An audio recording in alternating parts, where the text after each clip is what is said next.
Morning. I did want to go do this. I wanted to follow through because our opportunity to impact students and impact the world is incredible. It's incredible. And all of you are such a vital part of that. And so I'm your missionary on campus, but my goal is to reach students and get them to your church because that's what needs to happen.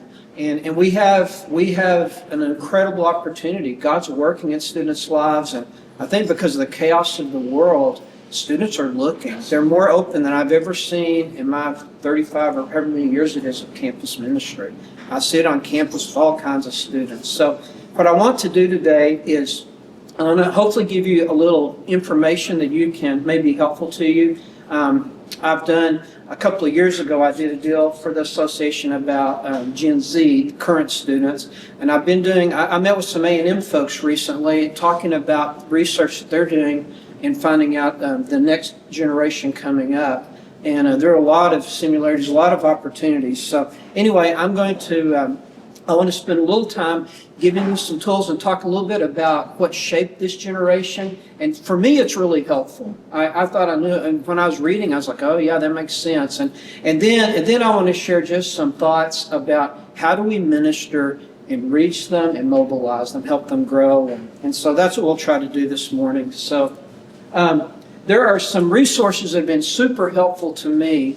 And the one book about all generations is Jean Twenge, I guess how she says her name, and that's an overview of different ones. And that I think that was helpful to me in reading because it compared and contrasted how the different generations relate to one another. Because as pastors, one of the goals for you will be helping your people that are 50 or 60 who younger students want relationships with, help them understand so they can make connections. Because students today, they definitely want relationships that are intergenerational and they're looking for mentors. And that book is helpful. Jonathan Haidt's book, The Anxious Generation, that he's not a believer, but that is I read a number of books, but that's the best one that I've seen that talks about the current generation of students. He has incredible insight, and in a moment I'll share a few things with him. And then this next one, Erlacher and White, they talk about mobilizing. They're believers. They talk about how do we mobilize students, and I thought that book was really helpful. And then I'm sure you know about Ron Burge. He studies the emerging culture, and he has some good insights. So those would be resources that I would recommend. And there are many others, especially on the Christian side. There's more and more. But most people say that Gen Z, the current generation, is born in 1997 to 2012. And then Gen Alpha, who the oldest of which are, like low high school maybe, 213 to 25. And so I'm going to, hopefully we'll share some things. I don't know nearly as much about Gen Alpha as some of you probably do that work with junior high. But I have gleaned some interesting things that I've read, and especially the A&M people, as they're planning some things they said. Gen Z is known as the anxious generation. And that's a appropriate title for them. As probably all of you know, they deal with anxiety and depression at high levels, and that's in fact that's the name of Haidt's book. There are several things that I wanted to share with you about in general about this generation that I think it gives some insight. All generations have been impacted by emerging technology, right? I mean, when Americans got washing machines, that changed things.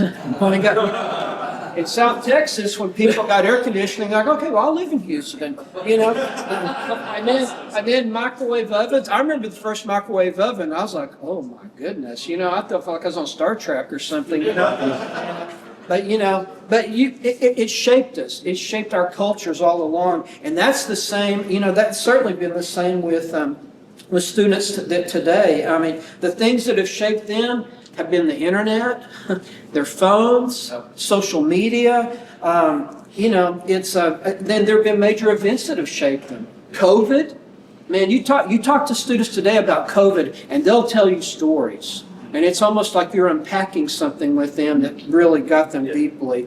I think the other major events that have impacted them has just been the political unrest. You know, you think about their lives. For most of their known life, there's been incredible infighting in our nation. That leads to stability, and that shaped them. And it's interesting getting into conversations with them about that.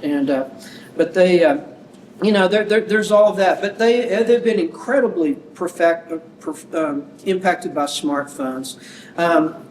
Some of the, and you know, well, there's just a lot to it, but there's so much I could say. But they've influenced so many. I guess they don't know a world without smartphones. No, they don't. You're exactly right. I mean, they're digital natives, and so now that they're getting smarter about social media, they're learning. And I think the coming generation, the data is showing that they're much more astute, and they're starting to use their phone to make personal connections. But the church has an incredible opportunity right now. We have an incredible opportunity. And when students find someone that'll sit down and love them and listen to them, ask good questions, man, you've got them. You've got them. And the influence you can have is immense. And what I love about working with our churches are you guys have, you know, you have different ages, different specialties, and if you can make those connections, it can be life-changing to students. So, but anyway, those are some things I'd mention. This generation, I want to share a few things that Jonathan Haidt said that I think are really, really insightful. He said this. He said, as the transition from play-based, talking about children growing up, to phone-based childhood proceeded, many children and adolescents became perfectly happy to stay indoors and play online. But in the process, they lost exposure to the kind of things of challenging physical and social experiences that all young people need to develop basic competencies, overcome innate fears, and prepare to rely less on their parents. And that happened. You know, that has happened. And so I think what we see in some ways, although we work with brilliant students, some of them are stunted in their development. And they haven't learned. One of the big deals with these students, they're brilliant, but then some of the things they'll do relationally, it's like they don't know how to do it. And that's a big part of discipleship is walking with them, helping them. I had two girls that got in a fight recently by texting. Not good. So I talked to both of them, and I was like, girls, you need to talk. You're both sisters in Christ. You need to sit down and talk to each other. And they're on different ends of the political spectrum. I said, you have so much more in common than you have apart. And following Jesus should be the thing that shapes you. But that was hard for them. That was hard for them. But they did it finally, and so hopefully they'll grow from that. But that's a big deal. Now here's another thing that he said. His central thesis in his book is that overprotection in the real world and underprotection in the virtual world are major reasons why children born after 95 have become the anxious generation. Yeah, and I think he's right up to a great degree. And it's not just the United States, the UK, other parts of the world where technology is there, their kids are the same way. And so a lot of the same things. I thought it was really interesting. He had 4 suggestions for parents. And these will be younger. He said, I would never let a child have a smartphone before high school. I would not let them be involved in social media before the age of 16. I'd have phone-free schools, which we're starting to do in Texas. My son's a high school teacher. He started on his own, and man, he said, within 2 months, Dad, I saw a huge difference. Yes. And for younger kids, they need far more unsupervised play and childhood independence. You know, I remember playing football in the front yard, and we get into a skirmish, and we worked it out. You know, usually the big guy won, but we worked it out. But you know, you learn to do those things. You learn to deal with the guy on the other team that's cheating. You know, I mean, and those are competencies that we gain that it's so important. So anyway, those are some things that I think give some backdrop. Now, the other thing that we need to say, this generation, though, has some incredible abilities and skills and potentials. I mean, you think about it. Number one, they desire relationships, and they desire real relationships. And I think that's outstanding. Number two, they're brilliant when it comes to digital stuff. I wouldn't even make it through the day without students helping me figure things out. And usually they figure it out and go, I don't know what you did, but thank you. And they help me. But they're incredibly entrepreneurial too. And if you doubt that, look at how many student orgs there are at Texas A&M. There's like 5,000. But they're entrepreneurial, man. They want to go. They want to make things happen. And that can be a great strength. Like some of the students we work with right now, is we're trying to teach them to move outside of the Christian bubble and engage people. We're like, why don't you figure out something you do within your major? People you study with. And man, it's cool some of the stuff they do. We had two guys a few years ago. They started a Bible study in the Viz department, and it was good. I was encouraging them, I was giving them some money to buy pizza occasionally, but they were doing it, Well, then the guys were talking to me one day, and they said, "Well, Joel, the only people we're getting are other believers, but we're really concerned about the other." I said, "Well, why don't you guys start praying about what God may want to do?" Well, they did. They started praying, and they decided to have a Monday burger night. And they would invite all of their buddies from class to this Monday burger night, and then they found over time they started having spiritual conversations, and God used it. And so it's that's what they can do if they're encouraged and empowered. Man, it's so exciting to see it happen. So, but anyway, that's just some things there. Well, let's talk a little bit about parenting. You can kind of guess how parenting evolved.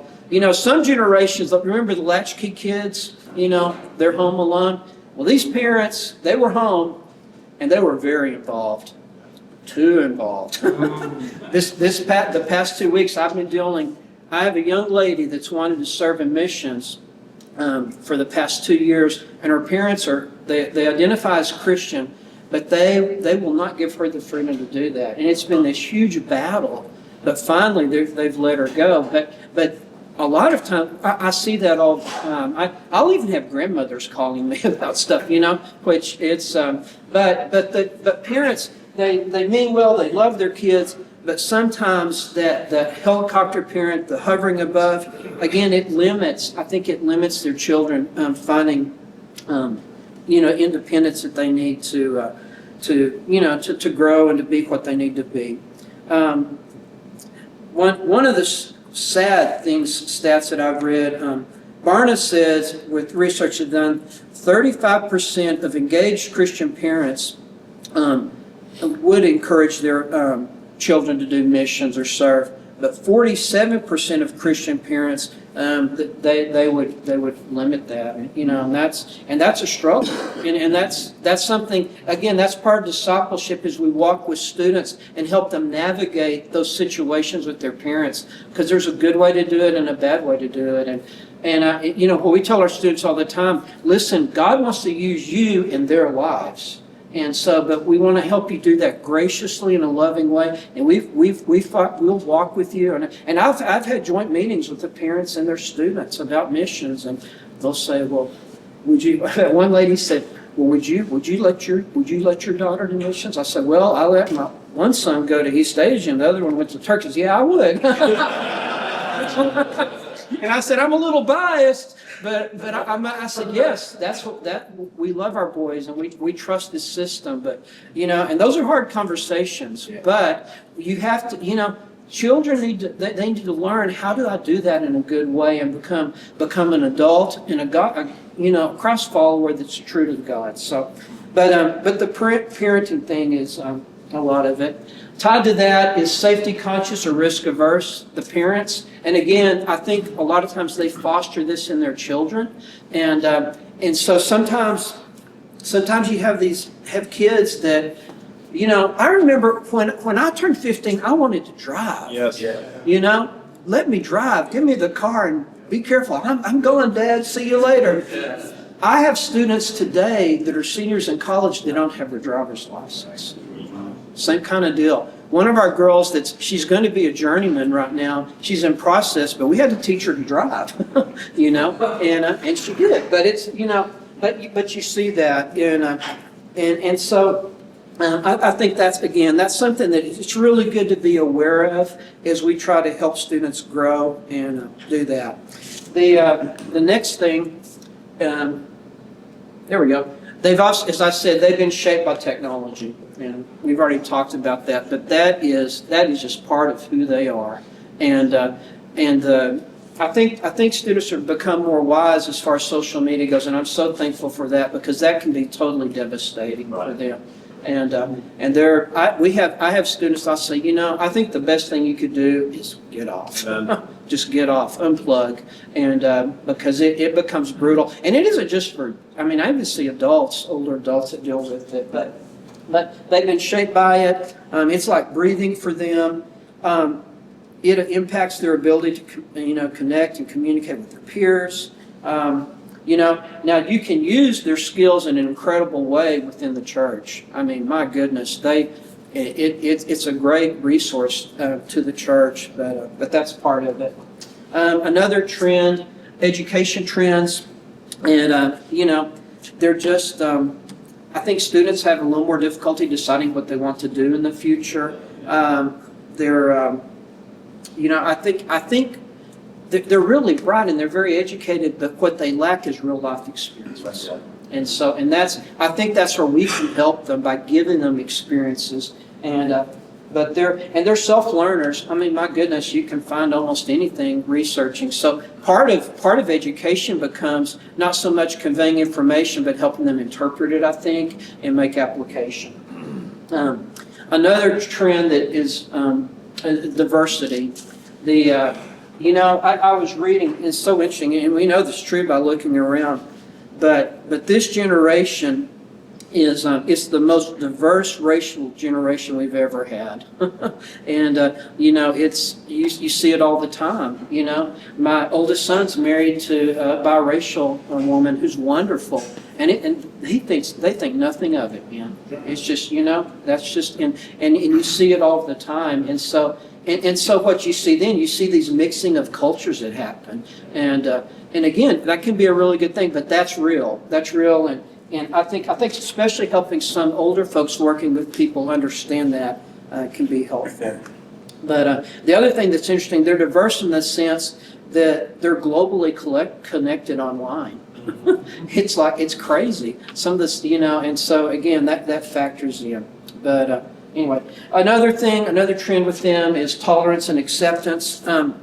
They have grown up in a world that when you see it in universities, it's pushed so hard. And I think our students, I think, and this affects evangelism sometimes, they want to be so mindful of other people that sometimes making exclusive claims, truth claims, can be hard for them.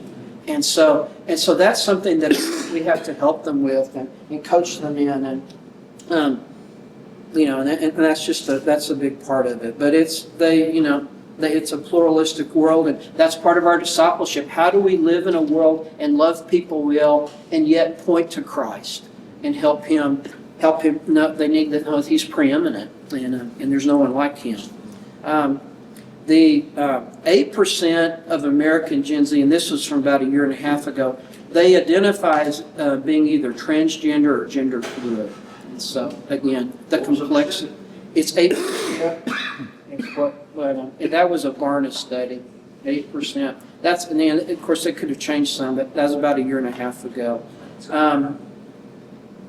So anyway, and then the other thing too, for students that are living for Christ, they're going to get major pushback. My oldest son did his master's degree at University of North Texas. Oh, buddy. He was in a cohort with the most diverse, mixed up, sad, and for him, he came to the point, he said, Dad, he goes, I am what I am, and I'm a Christian, and if they can say their stuff, and he learned, and he grew, but it was hard. It was hard, man. It was super challenging, and that's a bit extreme, but not completely. Another really important thing is pornography, and any of you that work with students today, and especially young men, Alan said this one day, and he's exactly right. That is a normal conversation with our guys. It has to be, and even with our women. And so to think that, it's so ready, so accessible, but I think helping them address that and get help is super important. And so, and then as I said a moment ago, spiritual trends. This won't surprise you, but students, they're open spiritually more than ever. And it's, the statistics show it with teenagers and also high school. I read just recently that it's Gen Z and I think Alpha also, that they're the largest group of people that attend church on Sundays. Wow. And isn't that interesting? And so, but they don't attend all the time. Less than 2 Sundays a month. That's what these stats show. But there's a lot. They have a high degree of interest spiritually. We do questions tables on all of our campuses, and I'm astounded at how open students are. They'll come up and talk to an old dude like me, and ask questions. And a lot of times, we'll get a ton of Catholic background students that come up. One guy, he's like, Joel, how important is reading the Bible? I said, oh, buddy. I said, that's central, dude. I said, because he said, I love God, man. But we meet people all the time. We'll meet students. We'll meet all sorts of students. And they'll come up with sincere questions. Not, and usually if you can get behind that question, it opens all kinds of doors. We've had, anyway, so that's, yeah. Isn't the Catholic Church experiencing a great deal of growth right now? They are. And St. Mary's is blowing up, and students are looking. And again, I think it's the chaos and the uncertainty, and they're seeking for something. But yeah, but they're open, and they're very open, and more than I've ever seen in my time. And so, and it's not just here. I was on a mission trip in Oregon in January, and the campuses we were at the University of Oregon and the Mount Hood Community College and another. And man, the students there were really open. We had great gospel conversations. And we had a lot of Christians who were looking for places to connect. And so and if you've been to the Pacific Northwest, that's a tough place. But anyway, but that's really, really good, I think. And so that's a trend that continues to grow. I find that one of the biggest things I find on campus with students I meet there are some students that they really have a heart to know God, and they know just enough to be dangerous. And there's so many misunderstandings, and I'm going to talk about this in just a second, but man, it is a wonderful opportunity to invite them to come in and read the Bible together. Yes. And then they start coming to church and preaching. It's what we do, what you guys do in communicating the scriptures. That's it, man. It's so important. And when that happens in a loving environment, it's really powerful. Okay, so Gen Alpha, real quick. That's the high school. They're the same thing. They're hyper-connected digital natives. They have a high value on authenticity in relationships. This is very interesting to me. Some of the student life people at A&M said one of the shifts that they're finding in the data is that yes, they use their phones, but they're using their phones not just to communicate virtually like Gen Z does, but they're using their phones to find connections with people. And that's important. They want face-to-face community in small groups. And the stats are showing that they want to meet with their friends in groups of like 3 to 5. And what's so interesting, she said they're even going back to the malls to meet people. Yes. I was like, are malls even open? But it's interesting. That's what they're looking for. And in fact, A&M right now, they're redoing everything with new student conferences to try to make it smaller and more personal. And so, that's the trend that they see, and it's really fascinating. That's the definition of discipleship right there. Right? Oh yeah, absolutely. It's really cool too. I was, let me see if I can find this. But, it was one of the studies I was reading just recently is a Christian missions organization. They're finding with Gen Alpha that 65% of the students that they interviewed and talked to, they desire more relationships beyond their parents with adults, older adults. They said that when they find an adult who loves them and listens well and doesn't act like they got it all together, they're just normal people, like you'd want in a friend, they respond remarkably well to that. And now, guys, that's exciting. Very exciting. Oh my gosh, that's exciting. That's so exciting. Excuse me, Joel. Do you think the small group thing has to do with the fact that they were raised in the COVID? A lot of them grew up in the COVID era. Like they were used to being alone. Yes. And they don't want to be in big crowds or something, don't feel comfortable with it. Yes, I think so. I think so. And I think the other thing too, I think they've become very jaded. When you look at our leaders, when we have leaders that do horrible things and they won't resign from office, what's that about? And they've become very jaded. So, but they want mentors. They want people they can respect and follow. And when they find someone that they realize, okay, that guy's for real, she's for real, and they care about me, that makes all the difference. And so, yeah, and guys, I'll tell you this, I thank God for Breakaway because God's word is preached there. But I'm telling you, students' lives are changed when they get into small groups, when they get into church. That is where it's going to happen. And so that's why what you guys are doing in your church is very important. And you don't have to be a big church to minister to college students, man. If you find some workers, some people in your church that love college students, watch what will happen. It may not happen quickly, but it will happen. And what's so cool about that? Yeah. I mean, and it's relationships. It's all about relationships. But I'm sorry, I'm getting lost in all this. I just find these trends fascinating and we have such a great opportunity. They prefer visual and immersive learning, and I think that makes sense. That makes sense. And I think that makes us think through what are we going to do to help students learn, and we'll talk more about that in a second. And then I want to talk about ministry with students. And these are some of the things that I've experienced, that I've learned from people we work with. But I think, and there are many more, and you guys, you'll have some other ideas as well. But I want to share a few that I think are really, really helpful. One is, if we're going to reach students, and we've talked about this, it really must be rooted in love and authenticity.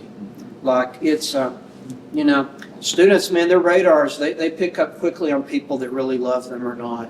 And it's funny, and it really doesn't matter the age of the people, but that is what they're looking for. And I think when they find that, they begin to trust people, and then you have influence with them. And so that's important.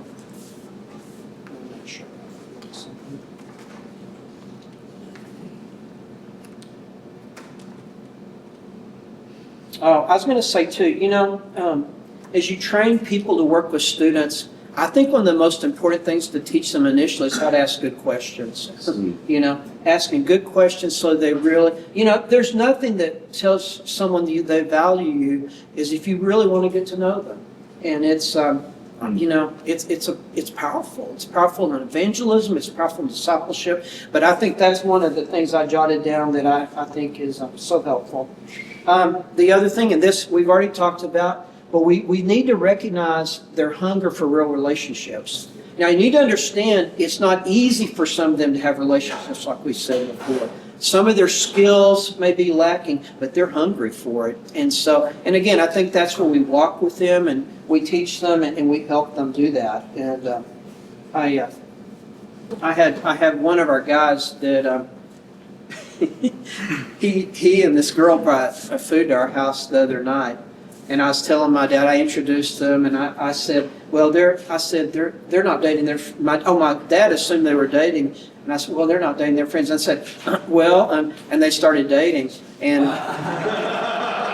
but you know what? I was so proud because our guy, that's Isaiah. Isaiah, he came in and he'd hardly talked 4 years ago. Yeah. He was so shy and so into himself, and then he got the courage to ask out Emily, who's a rock star. And I was like, yeah, that's a huge win in his life. You know what I'm saying? And he's I don't know if he'll marry her, but he'll be a great husband because he loves the Lord and he's total integrity. And but those are the kind of wins that are huge. They're so important. And so it ties into that. The real relationships are so important. They want them with one another. They want them with adults. And so that's a big deal. Oh, here's the Gen Alpha deal. It says 79% of Gen Alpha say they trust adults who admit when they have made mistakes or don't have all the answers. Mentors who model vulnerability, love, and humility will be impactful. And so that's good. Some of the other things we said, one's repeating they're spiritually open. We've talked about that. We need ministries that teach biblical truth. That obviously, that's our bedrock. And God's Word. You can say to a student, anyway, that goes without saying. And we do that in a lot of different ways, from the pulpit, in small groups. And I think creating groups where they feel the freedom to ask questions and not be shamed for not knowing something. That's really important. Joel, what have you found when the uncompromising truth hits that tolerance, acceptance? Yeah, well, it becomes, that's what's difficult, but that's the gospel, and we say to students, listen, Jesus, he said he was the Son of God. He's always been, he is the way. And that's just, that's what, yeah. And so and there's a lot that goes with that, but yeah, it's so important. I think one of the greatest gifts we give students are teach them how to conduct a Bible study, and so they can study the Scripture for themselves, and it's super important.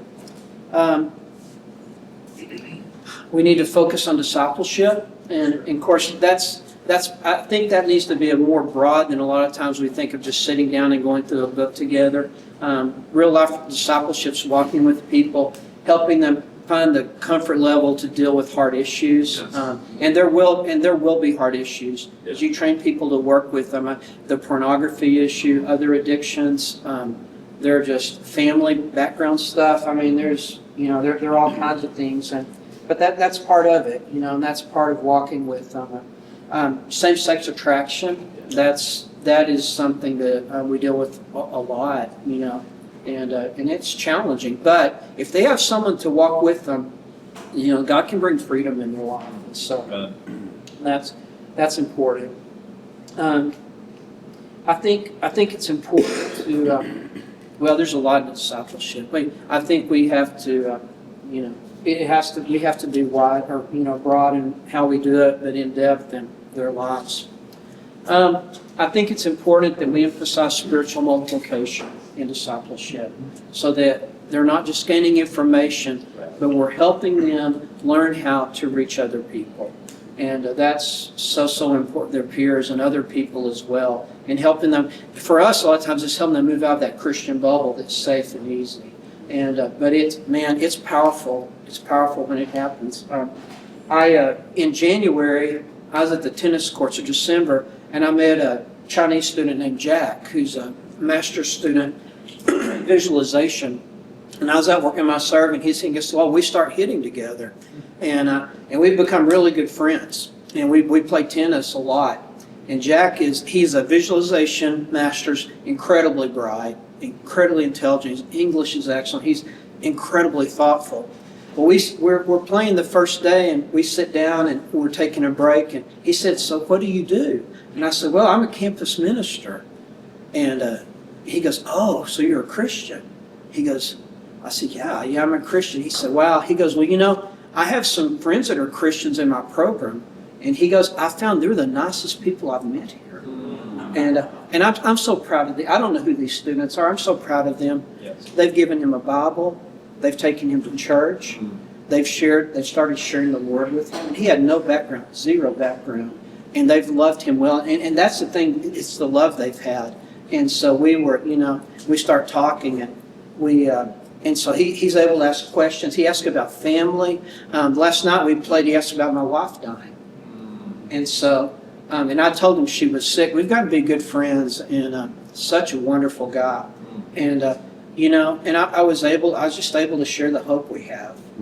And we talked for an hour after we played. And we're going to play through May until he leaves. But those students, just in their normal somebody equipped those students to love him well. You know what I mean? And it's so powerful. It's so powerful. And you can pray for Jack. I'm super glad he may get a job in San Francisco, go back to China, but he's here through May, and he goes, maybe we can play every other day. I said, absolutely. He's getting better at tennis too. So. He's such a wonderful kid, and I love this kid. He's so bright. He asked about family. He goes, well, how do you, he's asking all these core issues, and I'll say, Jack, in fact, last night he said, well, Joel, how are you doing with your boys? I said, Jack, I've got to be honest. I said, it's Jesus Christ. It's His Spirit. And I told him some of the promises that God makes to us, and he gave. Anyway, but those students, somebody discipled those students and prepared them, and in their daily life, they were investing. And look at what God's done. It's a cool thing. So.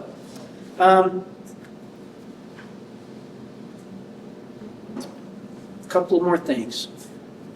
It's so important that we provide hands-on ministry and missions experiences, and I've learned over the years for Christian students, if they'll be involved in a missions project or a mission trip, man, their spiritual life takes off. It takes off because it challenges them. They deal with hard things, and God uses that. And so I think one of the awesome opportunities that we have, and you guys have with students, are to give them those opportunities. And I think the other thing, if you can put people with them that are adults that see themselves as a player coach almost, that's kind of how I see my role. I'm out there trying to do it with them, but we go together and do it, and it's really powerful, and they love that. But those experiences are so good. One of our guys is going to be a core he's going in the chaplaincy, military chaplaincy. He'll start seminary in the fall, but I've been meeting with him each week, and so I was teaching him how to do a sermon, to conduct a Bible study, and so he goes, I think I'm getting. I said, well, you haven't got it all yet, Mason. I said, you need to do it. And I said, I've got a little church in Brown that'll let you come preach. He goes, I said, no. I said, that's the next step, Mason. And so he did. Calvary Fellowship let him come 2 Sundays ago. He did outstanding. I was so proud of him, And then we're going to have lunch before he and his wife move. But that's it's being a player coach. It's walking with them, and in fact, my dad said, "Are you sure you want to go to church tomorrow?" I said, "Yeah, I want to go hear Mason. I need to be there to support him." And it's those kind of relationships that God uses. And so but the hands-on is so important. And so. The final thing I'd say is just a summary of some of the things. Gen Z and Alpha, they want to belong. They want to belong. They want relationships. They're increasingly interested in knowing about Jesus, and which is cool. I'm so thankful. Students may struggle in knowing how to do relationships, but they crave relationships. And sometimes you can kind of be put off by them because they won't relate well to you, but they can do it with help. Students are drawn to adults who are authentic and approachable. We need to be ready to help them with addictions and the hard things. We've got to be willing to get down in the mud with them and help them. I think it's important that we do address, we're present with anxiety or those kind of things, so they know they have a friend. And then the final thing, one-on-one and very small group discipleship and mentorship is very, very powerful. So, but